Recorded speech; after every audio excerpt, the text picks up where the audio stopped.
It's a rainy day in Bangkok, and we're here to see the master at work. We're here to get some crab with glass noodles.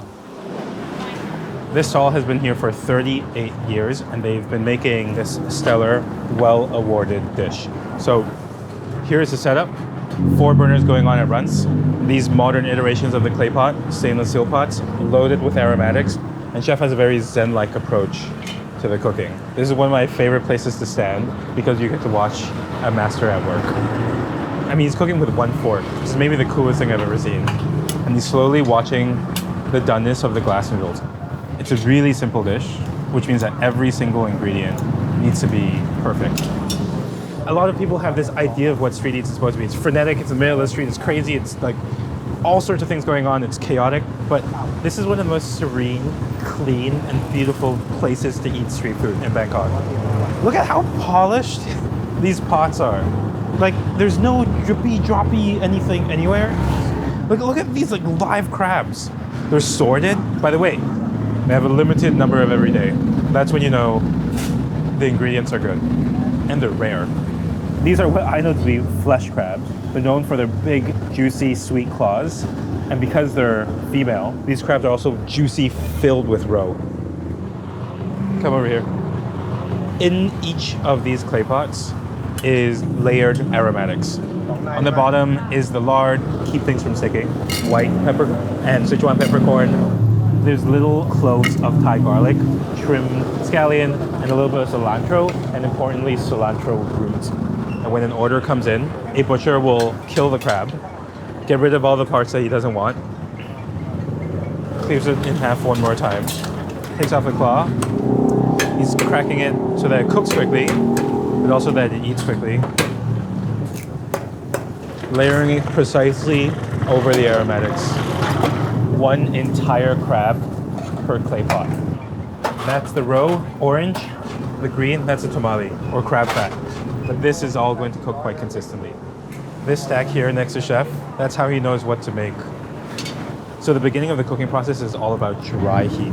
As the heat comes up from the bottom, the lard starts to render, and the aromatics start to activate. If it were to be wet, you wouldn't get the same aromas, and you wouldn't get the same flavors. That's important. Baking in the Chinese or Asian sense of the word means putting a lid on top of a pot so that it cooks by convection inside. Once that lid goes over the top of the clay pot, the baking process begins.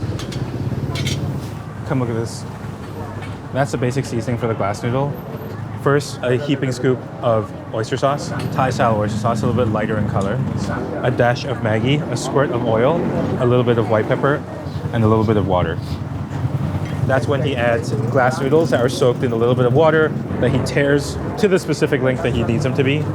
You have to measure the amount of moisture that's going in because too much, then you dilute the flavor. Too little, and your food burns. Sizzle, lid. And he's slowly watching the doneness of the glass noodles.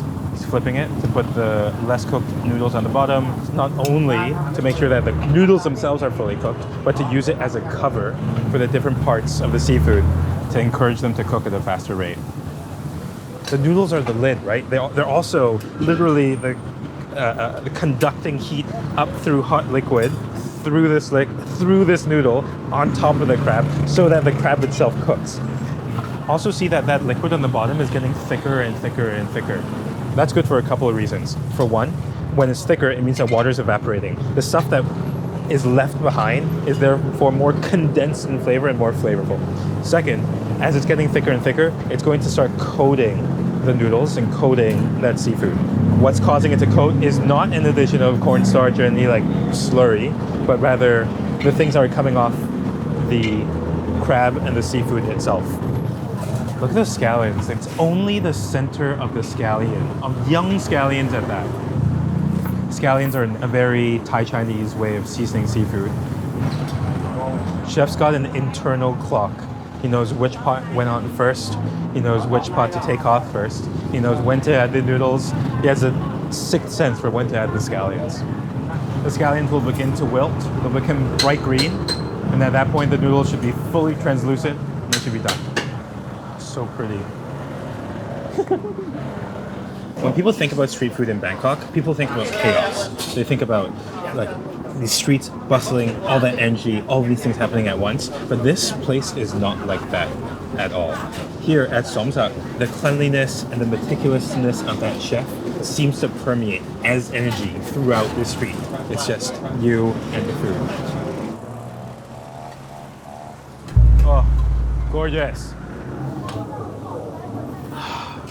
Crab has really given a lot of itself to this broth.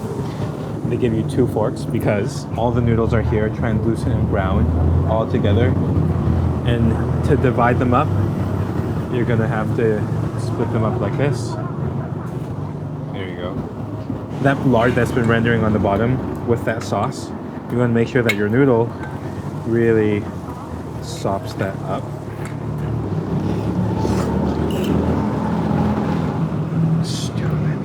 The first note that you get is a little bit of that salinity, that saltiness, and then savoriness just blooms. It starts slow, but you can taste that sweet, well-rounded, full palate, full mouth flavor. And that's just the noodle. Now the crab itself, this is the best part. That's that roe, and that's that tamale, or crab fat. That's the best part of the crab. It's rich, it's buttery. In Japan, we call this crab miso, kani miso. Beautiful. Tender. It's so sweet. It's sort of like uni. You know, that deep savoriness, also that fattiness. The other parts that a lot of people like to go for are the claws. Nice, sweet, perfectly cooked flesh. This dish is served with nam jim seafood, green chilies, bit of garlic. A lot of places have it.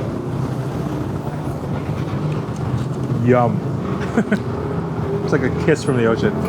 Because of this dish's Thai-Chinese roots, we need to remember that the chili pepper didn't arrive in Thailand until relatively recently. For the longest time, it was just peppercorns. Peppercorns are native to Southeast Asia. Sichuan peppercorns are actually really interesting here.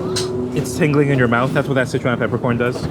But that white pepper, fermented white pepper, those are the earth tones. The sweetness that's coming from the allium, the onions and the garlic. And then you slowly realize that there's spice. It hits every single flavor note. Sweet, sour, salty, bitter, umami. The glass noodles, nice and slippery. And the pure sweetness of that crab. Usually, the center body part, I just bite in the whole thing, and with the powers of oral dexterity, remove the shell from your mouth. Here's to everybody who's commenting, Lucas doesn't know how to eat crab. I've lost every crab eating competition I've ever been a part of. It's not how many crabs you can eat, it's how clean you can get the crabs. You owe this beautiful, delicious, fresh crab to eat every single piece. Because this place is freaking worth it. So good. I didn't expect to like this dish this much when we got here. You look at the photos online, oh, cool, crab, glass noodles. But with simple dishes, it always comes down to culinary technique. Chef here's a legend for a good reason. The dish itself is so simple, but when the ingredients are this good, and when the chef is this thoughtful about the cooking, you can't go wrong. By the way, you can get takeout here in classic Thai fashion in heat-resistant plastic bags. You can get the entire dish packaged to go, delivered to you in a bulk bed.